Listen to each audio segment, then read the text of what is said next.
반갑습니다. 복된 예배 시간에 오신 우리 사랑하는 성도님들을 진심으로 환영합니다. 히브리서 성경 공부 두 번째 시간에 오신 성도님들을 진심으로 환영합니다. 오늘 우리가 함께 나눌 말씀은 이제 히브리서의 이제 4장, 5장부터 한 10장까지 중반 부분에 해당됩니다. 오늘 본문은 히브리서 10장 16절로 18절을 함께 읽도록 하죠. 완전한 성소이며 제물이신 예수 그리스도. 우리 한번 같이 한 목소리로 쭉 읽겠습니다. 주께서 이르시되 그날 후로는 그들과 맺을 언약이 이것이라 하시고 내 법을 그들의 마음에 두고 그들의 생각에 기록하리라 하신 후에 또 그들의 죄와 그들의 불법을 내가 다시 기억하지 아니하리라 하셨으니 이것들을 사하셨은즉 다시 죄를 위하여 제사 드릴 것이 없느니라. 아멘.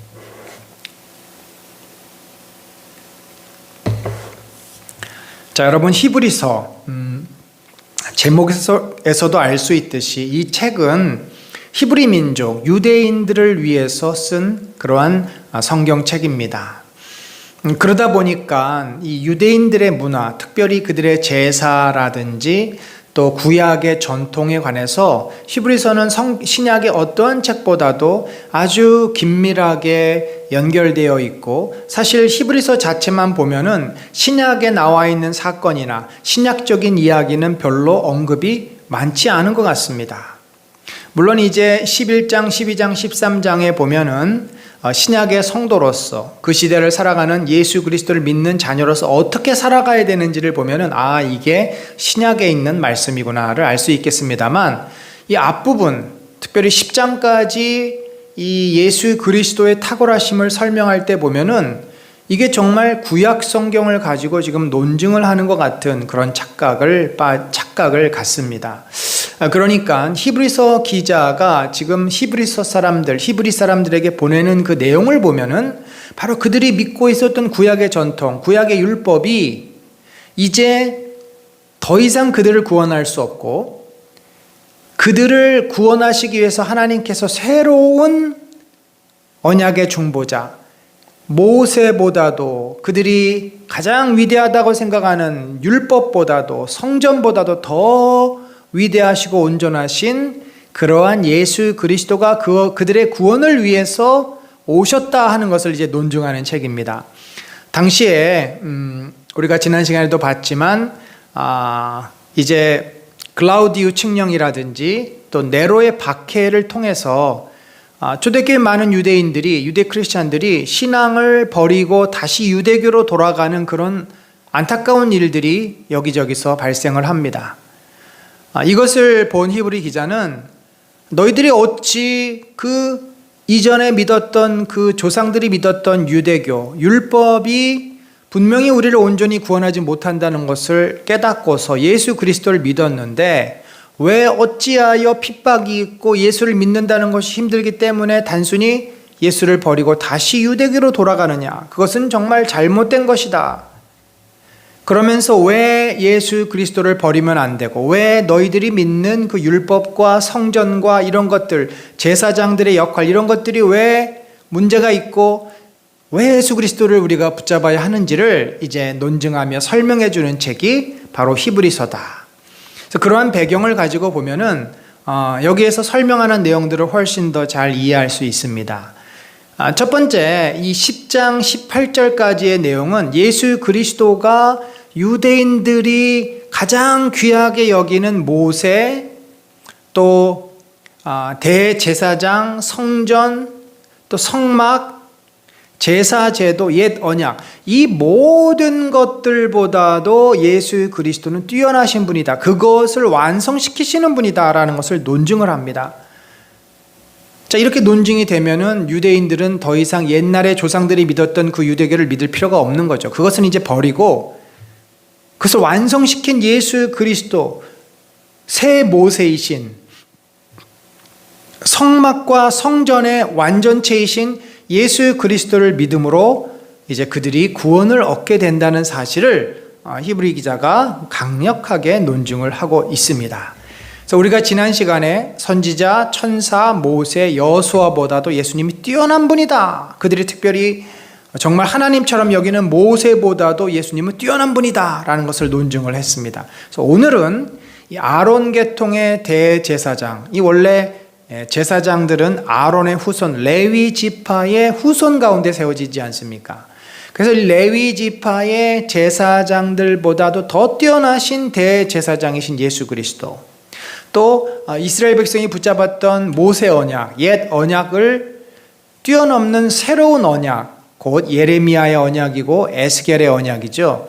이 새 언약을 이제 완성하신 분, 또 그들이 고대 몇천 년 동안 지켜왔던 제사, 속건제, 속죄제, 화목제, 번제, 소제, 이런 제사 제도를 완성하시는, 그들이 눈에 보이는 성막, 성전을 완성하시는 그 예수 그리스도심을 그들이 이제 그들에게 설명하는 내용이 5장에서 10장 18절까지의 내용이다. 자, 오늘 우리가 이제 그 부분을 함께 살펴보겠습니다.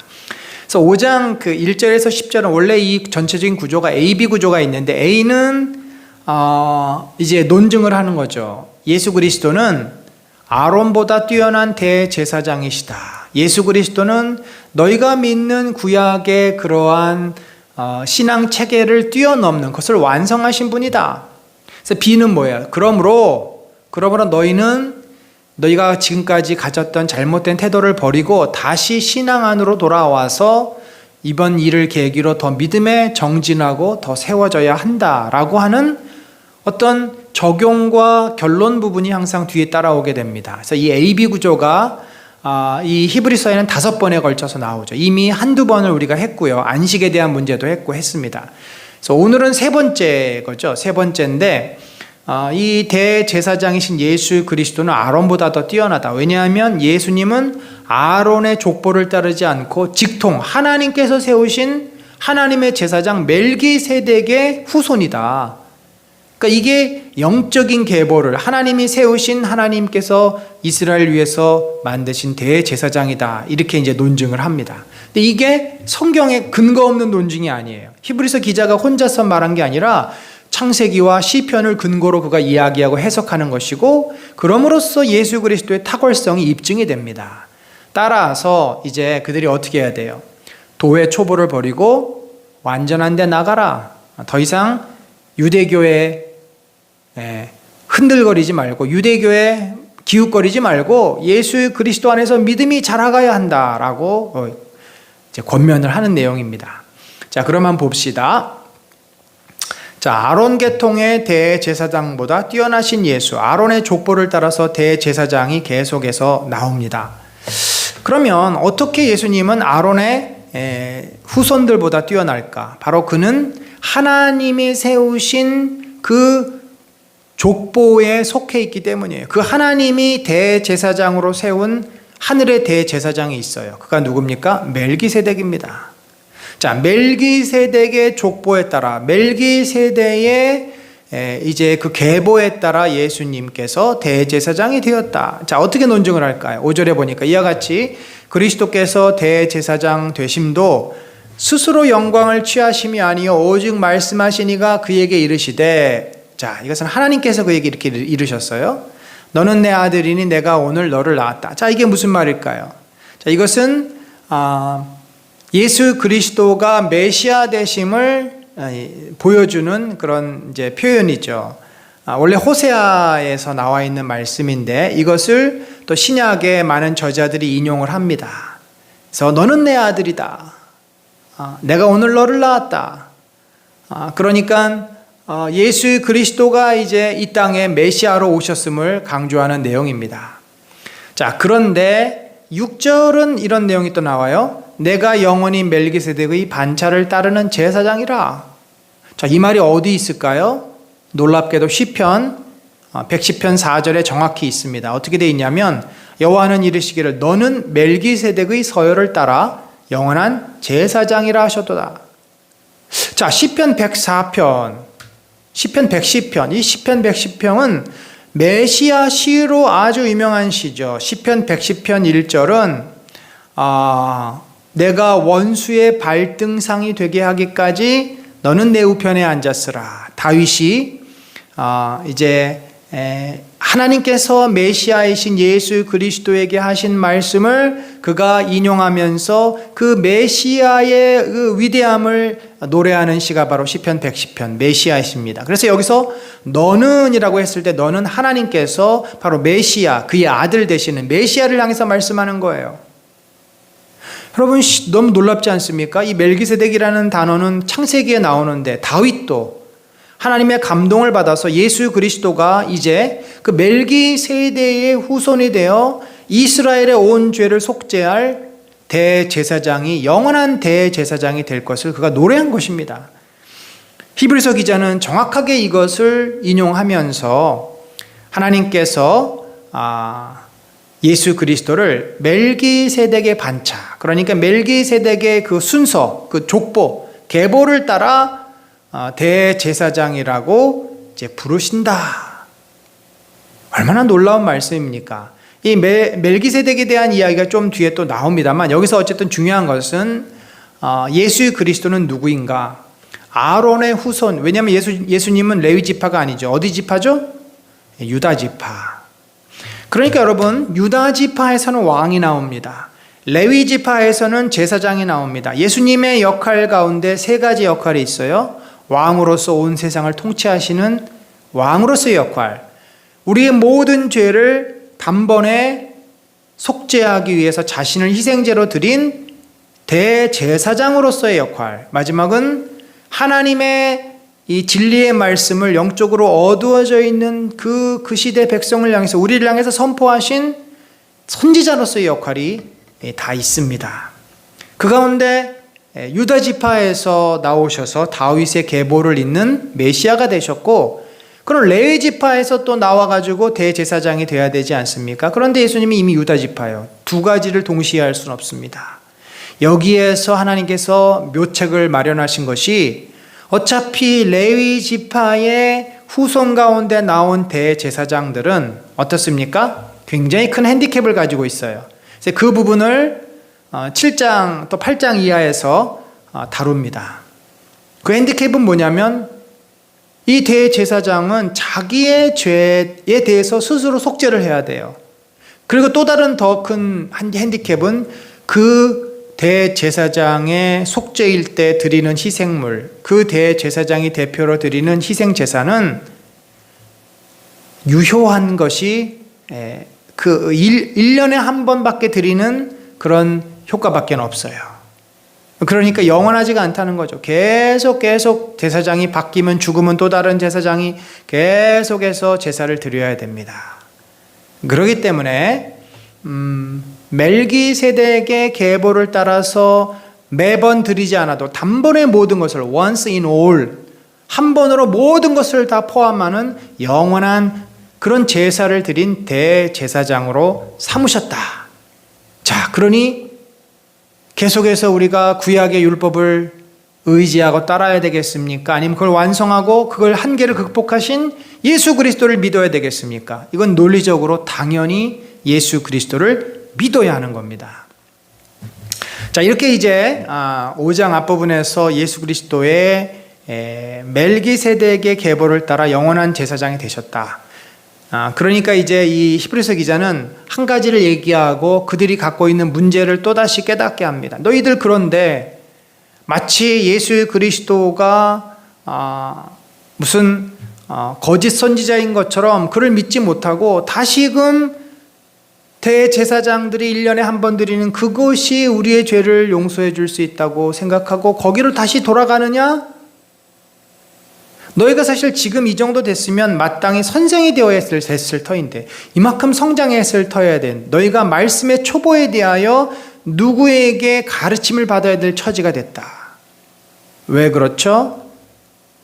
이미 폐기되고 이미 버려진 그 과거의 구약적인 유물을 다시금 붙잡고 있다 보니까 뭐 요즘으로 말하면은 여러분 핸드폰 요즘은 폴더폰이 아니라 폴더블폰이라 그러잖아요. 폴더긴 한데 더블이라 그래서. 근데 옛날에 우리 밀어서 하는 핸드폰도 있었고 이렇게 폴더폰이 있었죠. 지금은 이미 이 핸드폰이라는 것이 어마어마합니다만 손안의 컴퓨터인데 옛날에 이 이게 불편하다고 옛날 거로 다시 돌아가요. 그러면 이게 비교가 됩니까? 지금 핸드폰 가지고 있는 그 핸드폰의 기능, 성능, 옛날 폴더폰하고 비교가 됩니까? 옛날 폴더폰에서는 무슨 카톡이라든지 이런 것도 안 되고 인터넷 검색도 안 되고 여러 가지가 어렵죠.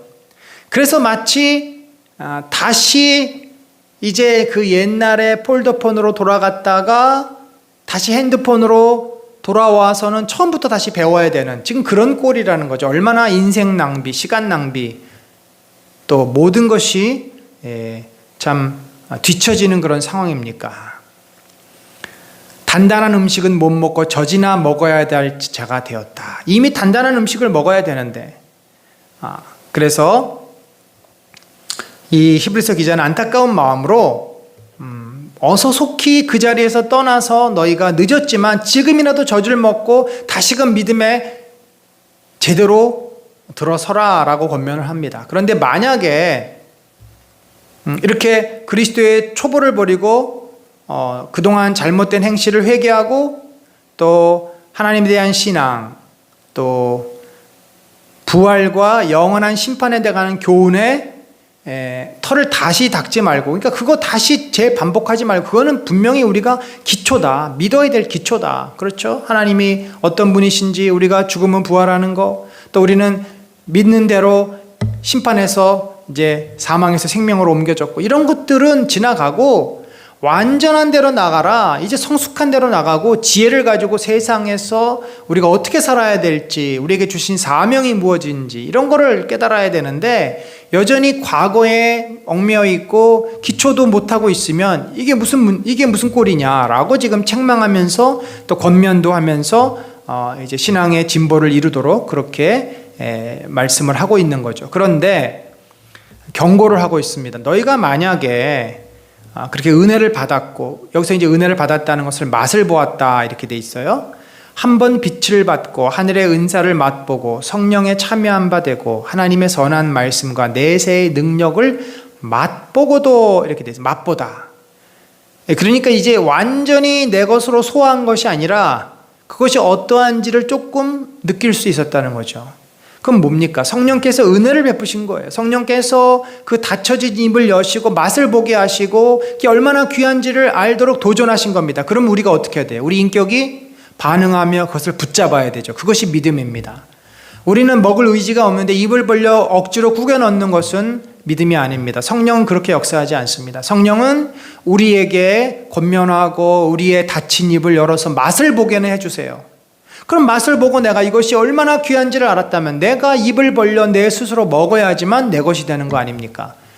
맛을 보고도 이것이 얼마나 귀한지를 아는데, 그러면 어떻게 해야 돼요? 내가 이제 입을 벌려 내 손으로 결단하고 먹어야 되는데 그것이 귀찮다고 맛을 보고도 그것을 포기하고 과거에 익숙한 것에 돌아가는 자는 어떻게 돼요? 타락한 자들은 다시 새롭게 하여 회개할 수 없나니, 이런 자들은 하나님을 두 번 모욕하는 것이라는 겁니다. 예수 그리스도를 십자가에 다시 못 박게 하는 것이죠. 분명히 자신들이 내가 죄인이구나, 하나님의 은혜가 필요 깨닫고 그렇게 믿음으로 나아가겠다고 마음을 먹어놓고 다시금 세상으로 향하고 다시금 교회를 떠난 것은 하나님 앞에 큰 심판이 있게 된다. 8절에 보니까 가시와 엉겅퀴를 내면 버림을 당하고 저주함에 가까워 그 마지막은 불사름이 되리라. 이미 그 밭에서 가시와 엉겅퀴를 다 뽑아냈어요. 그런데 뽑아냈으면 이제 옥토가 됐으니까 씨를 뿌려 잘 자라야 되는데 다시금 가시덤불과 엉겅퀴가 그 땅에서 난다면 그건 뭐예요? 제대로 안 뽑힌 거죠. 제대로 안 뽑힌 겁니다. 그러면 그 밭은 더 이상 옥토로 쓸 수가 없다란 말입니다. 참 불행한 일이에요. 그래서 이 부분은 우리가 참 안타까운 건데, 교회에 출석을 했다가 신앙생활을 하다가 교회를 떠나는 분들이 있어요. 상처를 받았니 어쨌니 이렇게 하면서 교회를 떠나고, 또는 죄를 짓고 또 교회를 떠난 분도 있어요. 참 안타깝죠. 그분들 연락을 해보면은 전혀 그 마음의 회개함과 돌이킴이 없어요. 그냥 자신을 믿고 사는 겁니다. 그러니까 하나님께서 초대를 했는데 그들이 여전히 마음이 완고하고 완악하고 교만해서 하나님을 온전히 신뢰하지 못한 것입니다. 자기 생각대로 사는 거죠. 자, 그러한 사람들에 대한 경고. 그래서 이제 너희가 분명히 경고를 받고 돌이키고 다시금 그 초보에서 벗어나면 너희들이 이제 어떻게 되냐면 믿음과 오래 참음으로 말미암아 약속들을 기업으로 받는 자들을 본받는 자 될 것이다. 믿음과 오래 참음. 여러분, 이 신앙 성숙이라는 것은 오래 참아야 하는 거죠. 오래 견뎌야 하고 인내해야 합니다. 나의 연약함, 또 주변 사람들의 연약함, 또 죄가 주는 그 기나긴 싸움이 있지 않습니까? 죄가 쉽게 사라지지 않습니다. 이 모든 힘겨운 과정들을 견디고 극복하고 인내하는 것이 필요해요. 그래서 믿음은 뭐냐면 약속이 있어야 되고 약속을 붙잡는 게 믿음이잖아요. 내가 그리스도의 영광으로 변화될 것이다. 하나님께서 나를 영광스러운 하나님 예수님의 모습으로 변화시켜 주실 것이다. 그런 믿음, 소망을 가지고 현실은 그렇지 못하지만 그거를 붙잡고서 견디고 씨름하며 나가는 것입니다. 이게 기업으로 받는 자들, 그 약속을 기업으로 받는, 기업이라고 하는 것은 유산이죠. 언젠가는 주님이 주신다. 내가 얻는 게 아니에요. 물려받는 거예요. 우리 인간의 완성, 우리 인간의 온전한 구원은 내가 성취할 수 있는 것이 아닙니다. 주님이 선물로 주시는 거고 유업으로, 약속으로 주시는 거예요. 그걸 우리가 믿음으로 소망하며 지금 현재를 견디고 이겨나가는 거죠. 그 완성은 주님이 주십니다. 자, 이제 네 번째 경고가 나와요. 이제 세 번째 경고가 믿음의 초보를 벗어버리고 이제 더 이상 율법과 유대주의에 의해서 흔들거리지 말고 예수 그리스도를 온전히 신뢰하는 믿음으로 나가라 라고 권면을 했고, 네 번째는 뭐냐면 다시 또 이제 예수 그리스도가 어떤 분인가, 그분은 영원하고 온전한 대제사장이시다. 더 좋은 언약, 곧 새 언약을 말합니다. 구약의 그 옛 언약, 모세의 언약의 그 불완전성을 극복하고 완성시키는 새 언약, 예레미야 언약, 에스겔의 언약을 완성시킨 그 예수 그리스도, 그 언약의 보증, 그러니까 그 새 언약을 하나님이 반드시 이루실 것이다. 그 보증 수표가 예수님이라는 거죠. 예수님을 보면은 새 언약은 뭡니까? 우리의 마음이 부드러워지고 돌비에 새기는 것이 아니라 신비에 새기는, 마음에 새기는. 구약 사람들은 성령의 은혜를 잘 알지 못했습니다. 성령께서 그들에게 강력하게 역사하시지 않았습니다. 때가 되지 않았기 때문이죠. 예수 그리스도가 오신 다음에 성령이 임하는 것이기 때문에. 그래서 그들은 율법을 붙잡지 않으면 살 수가 없었어요. 근데 마음에 새겨진 게 아니라 율법 책에 기록되어 있기 때문에 그들이 율법을 자꾸 놓칩니다. 근데 성령의 은혜를 받는 우리들은 어떻습니까? 우리 마음 가운데 주께서 말씀을 주셨습니다. 그 얘기는 뭐냐면 성령이 우리 안에 내주하고 계시다는 거죠. 그래서 어떻게 할 수 있느냐? 예수님이 바로 그것의 증거물, 보증이라는 겁니다. 예수님이 그렇게 사셨고 새 언약의 완성체로서 우리에게 본을 보여주신 것이죠. 그래서 우리가 예수님을 바라보면서 예수님의 도움으로 성령의 은혜로 그 언약, 새 언약이 내 안에서, 우리 안에서 성취됨을 우리는 확신할 수 있습니다. 더 좋은 제물, 구약의 제물은 죄를 지을 때마다 드려야만 했어요. 그러니 그 얼마나 많은 제물이 필요합니까? 그런데 예수 그리스도라는 제물은 단번에, once in all, 한 번으로 모든 것을 다 포함할 수 있는 제물. 정말 이 세상에 가장 귀하고 편리하고 확실한 제물이죠. 또 이스라엘이 생각하는 성전이 있었고 성막이 있었는데 그 성전과 성막은 모형에 불과하다. 여러분, 모형을 우리가 만들어 놓습니다. 무엇 때문에? 나중에 완성품을 미리 보여주기 위해서. 성전과 성막이라고 하는 것은 하늘의 성막, 하늘의 성전, 곧 예수 그리스도를 미리 설명해주고 보여주는 하나의 예시라는 것입니다. 드디어 그 가건물인 무너지고 진짜 건물, 진짜 본체가 왔는데 그게 바로 예수 그리스도다. 그래서 이게 이제 10장 18절까지고 19절부터 그러므로 또 역시 그러므로가 나오죠. 권면, 경고 이런 것들이 나오는데 이 부분은 우리가 다음 시간에 10장 19절부터 13장까지 그 믿음장이라고도 하는 11장 이런 부분은 우리가 그 다음 시간에 다루도록 하겠습니다. 자, 오늘은 주로 예수 그리스도의 탁월성에 대해서 한 번 더 다룹니다. 자, 멜기세덱의 신적 기원. 아까 멜기세덱이 계보가 다르다고 그러지 않았습니까? 자, 그럼 멜기세덱이 도대체 누구냐? 창세기에 보면요, 이 멜기세덱은 살레망이요 지극히 높으신 하나님의 제사장이라. 이게 어떻게 이해를 해야 될까? 하나님의 제사장이 있으셨나? 하나님의 제사장이 필요한가? 여러분, 제사장은요 죄와 중보 때문에 필요한 존재입니다. 하나님이 인간을 위해서 주신 제도요 직분이에요. 그러니까 하늘에는 제사장이 필요 없어요. 그러면 하나님의 제사장이라 함은 하나님께서 직접 택하신, 누구를 위해서? 인간을 위해서 택하신 특별한 제사장이라는 의미입니다.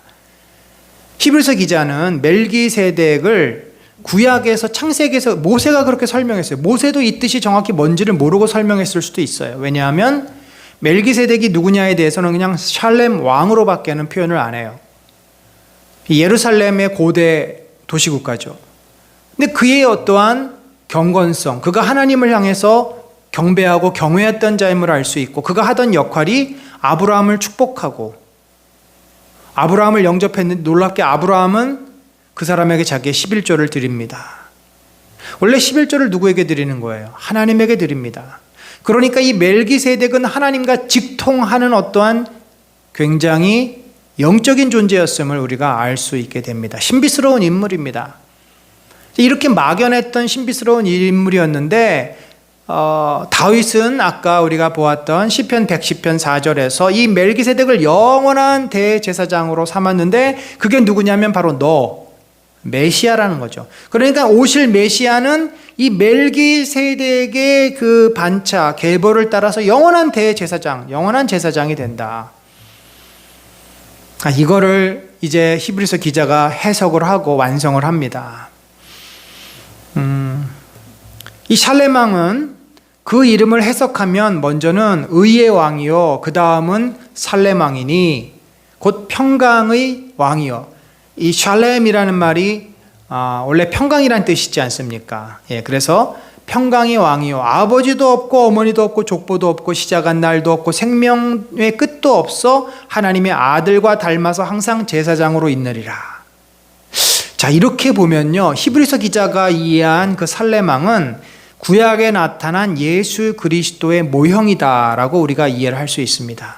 아니, 아버지도 없고 어머니도 없고 족보도 없고 시작한 날도 없고 생명의 끝도 없다. 이거는 하나님과 예수 그리스도 성령님 밖에는 해당이 안 되는 내용입니다.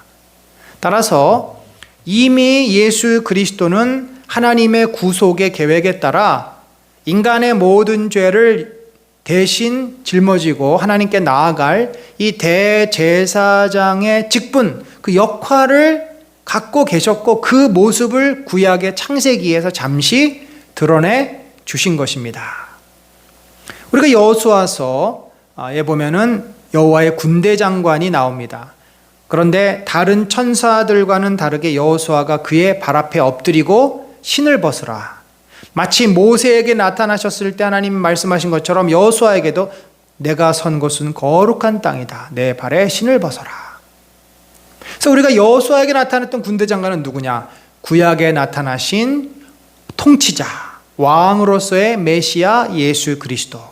자, 이렇게 하나님께서는 구약과 신약을 얼마나 이 긴밀하게 연결을 하시는지 구약의 맛보기로 예수 그리스도의 모습을 조금씩 보여주시고 이것이 나중에 다 연결이 됩니다. 히브리서 기자는 이 멜기세덱, 이 살레망, 평강의 왕, 의의 왕을 바로 구약에 나타난 대제사장의 역할을 감당하시는 예수 그리스도다라고 이제 설명을 합니다. 왜 예수님이 구약에 이렇게 나타나실 수밖에 없고 구약의 그 멜기세덱의 역할을 이어받아 영원한 제사장이 되셔야 하는가? 그것은 레위 계통의 제사 직분으로 말미암아 온전함을 얻을 수 없었기 때문이다. 야, 온전함이 뭐예요? 레위 계통의 제사, 그러니까 레위인들이 하는 제사는요, 아까도 말씀드렸지만 죄를 지을 때마다 제사를 드려야 되고, 대제사장의 대속죄일은 1년에 한 번, 7월 초에 있는 그 대속죄일 날 1년에 한 번밖에는 그 속죄가 안 돼요. 그러니까 이것은 완전한 것이 아닙니다. 항상 한계가 있어요.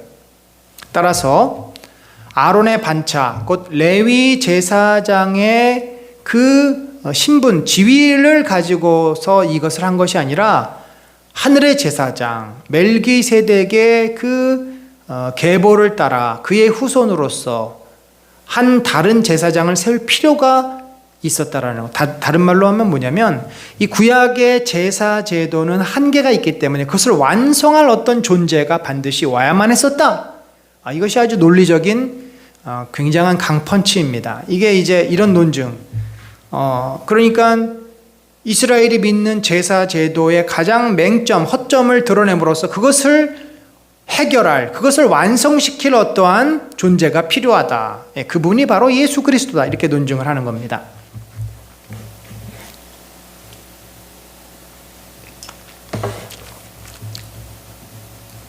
자, 이어서 이제 설명을 하죠. 제사 직분이 바뀌어졌은즉, 제사가 어떻게 바뀌었어요? 아론의 후손에서 멜기세덱의 반차를 따르는 그러한 직분으로 바뀌었다는 겁니다. 율법도 반드시 바꾸어지리니. 그러니까 이 직분이 바뀌었기 때문에 그것에 대한 그 규정을 하고 있는 율법도 바뀌어야 되는 거예요. 구약의 율법이 신약에 와서 완성이 되면, 예수님이 뭐라 그랬어요? 내가 율법을 폐하러 온 것이 아니다. 플레로, 완성하러 왔다. 그래서 율법의 1.1획도 없어지지 않는다. 완성이 뭐예요? 율법이 지향하고 있는 죄의 삭은 사망이고, 사망에 대한 대가, 그 동물의 피 흘림에 대한 대가를 예수 그리스도가 십자가에서 완성시키지 않습니까?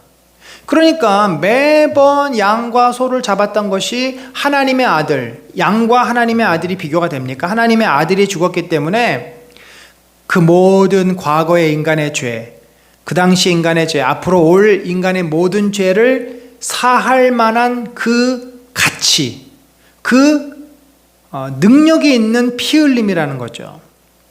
그래서 율법도 바뀌어져야 한다는 것입니다. 이것은 한 사람도 제단 일을 받들지 않은 다른 지파에 속한 자를 가리켜 말한 것이라. 다른 지파에 속한 자를 가리켜 말한 것이라. 이 다른 지파가 바로 레위 지파가 아니라 유다 지파, 곧 메시아를 말하는 거죠. 우리 주께서는 유다로부터 나신 것이 분명하도다. 이 지파에는 모세가 제사장들에 관하여 말한 것이 하나도 없다. 그렇죠? 유다 지파에서는 제사장이 나올 수가 없습니다. 멜기세덱과 같은 별다른 한 제사장이 일어난 것을 보니 더욱 분명하도다. 그는 육신에 속한 한 계명의 법을 따르지 아니하고, 이건 뭐예요? 레위 지파에서 속해서 제사장이 되는 법, 율법이죠. 오직 불멸의 생명의 능력을 따라 되었으니, 이것은 하나님께서 구약의 율법의 한계를 극복하기 위해서 세우신 그런 하나님의 뜻이에요. 증언하기를 내가 영원히 멜기세덱의 반차를 따르는 제사장이라 하였도다. 시편 4절을 또 인용을 합니다. 자, 이제 또 다른 그 근거를 대는데, 영원한 언약의 보증이 됐다. 이와 같이 예수는 더 좋은 언약의 보증이 되셨느니라. 새 언약의 보증이라는 거죠. 제사장 그들의 수요가 많은 것은 죽음으로 말미암아 항상 잊지 못함이로되. 그렇죠. 대제사장은 직무를 수행하다가 또 죽습니다. 그래서 수가 많아야 돼요. 예수는 영원히 계심으로 그 제사장 직분도 갈리지 아니하느니라. 그렇죠. 예수님은 처음도 계셨고, 창조 때도 계셨고, 또 어제도 계셨고, 오늘도 계시고, 내일도 계시고, 종말 때도 계시고, 영원히 계신 하나님, 영원히 계신 주님이 바로 예수님이지 않습니까? 그러므로 자기를 힘입어 하나님께 나아가는 자들을 온전히 구원할 수 있으니. 그렇죠. 과거에도 계셨고 현재도 계시고 미래도 계시니까 시간의 구애를 받지 않아요. 그 핏값은 모든 인간의 죄를 지불할 만한 가치와 능력이 있어요. 왜냐하면 그분은 하나님의 아들이시기 때문에. 아무런 죄가 없는 분이 모든 인간의 죄를 짊어질 만한 그러한 가치와 그러한 능력을 가진 분이기 때문에 그분의 희생, 그분의 핏값은 양의 흘린 피, 염소의 흘린 피와는 비교할 수 없는, 그래서 모든 인류의 죄를 능히 감당할 수가 있는 것입니다. 이는 그가 항상 살아계셔서 그들을 위하여 간구하심이라. 그러니까 예수 그리스도가 과거에 십자가에서 흘린 피를 믿고 고백하면 그 죄를 그가 예수님이 용서하시고 그를 하나님께 그를 위해 간구하신다, 중보하신다는 겁니다. 이게 중보자의 역할이죠. 그러니까 이런 거예요. 우리가 죄를 짓고 예수님의 이름을 힘입어서 주님 앞에 용서를 구합니다. 회개합니다. 주님, 제가 너무나 큰 죄를 졌습니다. 저의 욕심과 저의 악함으로 인해 하나님의 말씀을 제가 잊어버리고 제 욕망대로 살았습니다. 회개합니다. 그러면 이미 그 죄값은 저는 지불할 필요가 없어요. 왜냐하면 예수님이 이미 다 과거에 지불하셨어요. 과거의 죄값을 다 그게 나에게 이제 적용이 되려면 어떻게 해야 돼요? 중보자이신 예수님이 하나님께 기도합니다. 우리 김 집사가 자신의 죄를 회개했습니다. 저가 비록 하나님 앞에 큰 죄를 범했지만 저가 진심으로 뉘우치고 나의 십자가의 보혈피로 저의 죄를 용서하여 주옵소서 하나님께 중보한다는 거죠. 그랬을 때 하나님께서는 이 김집사가 지은 죄는 크지만 예수님이 이미 십자가에서 흘리신 그 보혈피의 권세, 보혈피의 능력을 힘입어서 그를 용서해 주시고 그를 다시 품어 주시는 겁니다. 그래서 예수님이 지금도 간구하신다. 이 중보의 사역을 지금도 우리를 위해서 하고 계신다는 말씀입니다. 또한 그는 저 대제사장들이 먼저 자기 죄를 위하고 그 다음에 백성의 죄를 위하여 날마다 제사 드리는 것과 같이 할 필요가 없으니, 그렇죠. 대제사장은 자기가 죄인이니까 늘 자기의 죄를 용서받기 위해 제사를 드려요. 이게 이중 제사를 드릴 필요가 없어요. 왜냐하면 예수님은 죄가 없는 분이고 오로지 우리를 위해서 단번에 십자가에 달리신 것이기 때문에 자신의 죄를 위해서 제사를 드릴 필요가 없어요. 율법은 약점을 가진 사람들을 제사장으로 세웠거니와, 그렇죠? 율법 후에 하신 맹세의 말씀은 영원히 온전하게 되신 아들을 세우셨느니라. 예수 그리스도는 온전하시기 때문에 이럴 필요가 없다. 또 이 예수님은 옛 언약뿐만 아니라 제사, 제도, 성막보다도 뛰어난 분이다. 왜냐하면 성막의 실체, 본체이시기 때문에 그렇다. 지금 우리가 하는 말의 요점은 이러한 대제사장이 우리에게 있다는 것이다. 그렇죠? 예수 그리스도가 우리에게 있고 우리가 그를 믿고 있다. 그는 하늘에서 지극히 크신 이의 보좌 우편에 앉으셨으니 부활 승천하셔서 보좌 우편에 앉으셨죠. 그가 지금도 거기서 통치하고 계십니다. 성소와 참 장막에서 섬기는 이시라. 이 성소와 참 장막은 어디예요? 하늘나라입니다. 하나님의 처소가 성소고 그게 참 장막이에요. 이 땅에서 보여지는 지성소, 성소, 성전, 이것은요 하늘의 영광을 하나님과의 관계 회복을 위해서 모형으로 만들어 놓은 것들입니다. 더 이상 의미가 없어요. 우리는 직접 예수 그리스도를 중보로 하늘 보좌로 나갑니다. 이 땅에서는 믿음으로 나가는 거죠. 예배를 통해서 나가는 거죠. 우리가 어떤 형식, 예배라고 하는 형식, 기도라는 형식을 통해서 하나님의 보좌 앞에 나가는데, 그러니까 우리가 지금 중간 지점에 있어요. 과거에는 실제 성막과 성전에서 제사를 드림으로 하나님께 나갔어요. 근데 지금은 성전과 성막이 없어졌어요. 지금은 교회가 있습니다. 예배당이 있습니다. 이 예배당과 교회는 어떤 눈에 보이는 가구와 기구들 이런 것들을 갖춰야 되는 것이 아니에요.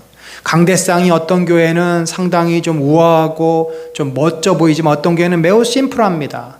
어떤 교회 본당은 막 수많은 비용을 들여서 금도 바르고 아주 화려하고 굉장히 장엄하지만 어떤 예배당은 체육관에서 드리기 때문에 너무나 허접할 정도로 심플합니다.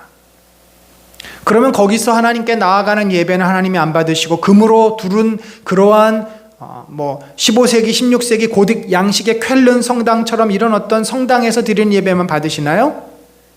지금은 그런 것은 다 의미가 없어져. 성전은 무너졌습니다.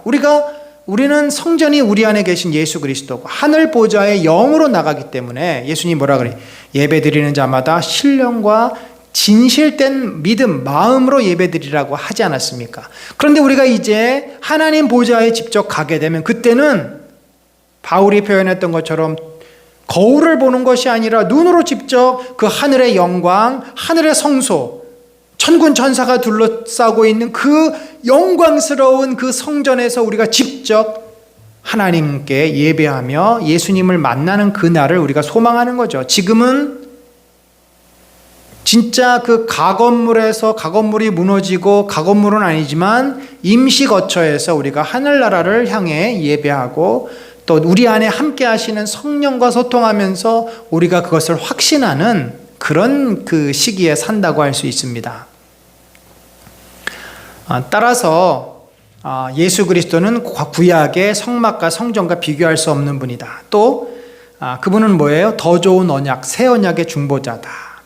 더 아름다운 직분을 얻었다. 그는 더 좋은 약속으로 세우신 더 좋은 언약의 중보자다. 아까 말했던 새 언약의 중보자예요. 새 언약은 뭐냐면은 이제는 너희가 다시는 돌비에 율법을 지키지 아니하고 성령께서 주시는 법, 곧 성령의 은혜로 구원을 얻고 성령의 은혜로 하나님과 소통하는 시대가 열린다. 예수 그리스도께서 오셔서 하나님과 직접 소통하지 않았습니다. 내가 곧 아버지요, 나를 본 자가 아버지를 본 자다. 내가 가면 너에게 보여서 성령을 보내주겠다. 그래서 그 성령이 지금 우리 안에 계시고 그 예수는 바로 이 새 언약의 실체요, 보증자로서 우리가 그분을 믿고 그분이 약속한 대로 성령과 소통하며 예수님을, 하나님을 또 알아가는 거 아니겠습니까? 새 언약이라고 말씀하셨음에 첫 것은 낡아지게 하신 것이니 낡아지고 쇠하는 것은 없어져 가는 것이다. 자, 그래서 우리가 지상의 성소는 하늘에 있는 성소의 모형과 그림자요, 모세가 산에서 지시해서 받는 것이요, 또 비유물이라는 거죠. 또 육체의 예법, 개혁할 때까지 그냥 맡겨둔 거예요. 필요서 정결케 할 필요가 있죠. 그러나 하늘의 성소는 원형이요, 손으로 진 게 아니에요. 하나님께서 만드신 것이에요. 또 참된 것이고 정결케 할 필요가 없습니다. 구약의 제물은 뭐예요? 모세 율법대로 염소, 송아지, 양 이렇게 되겠지만 신약의 제물, 곧 영원한 제물은 예수 그리스도, 흠이 없는 예수 그리스도고 이것은 단번에 제사를 완성하시는 영원한 제물이다. 그래서 예수 그리스도는 우리의 죄를 완전히 사해 주시기 위해서 대제사장으로 오셨다. 염소와 송아지의 피로 아니하시고 오직 자기의 피로 영원한 속죄를 이루사 단번에 성소에 들어가셨다. 영원하신 성령으로 말미암아 흠없는 자기를 하나님께 드린 그리스도의 피가 어찌 너희 양심을 죽은 행실에서 깨끗하게 하고 살아계신 하나님을 섬기게 하지 못하겠느냐. 영원한 예수 그리스도의 피가 우리를 모든 죄에서 깨끗게 하실 수 있다. 그 예수 그리스도의 피의 값은 온 우주 만물보다도 더 비싼 값입니다. 그래서 우리의 죄와 그 피값이 바뀌어지는 거죠. 우리의 죄가 그 피값으로 다 용서가 되는 겁니다. 결국 한 번 죽는 것은 사람에게 정해진 것이요 그 후에는 심판이 있으리니.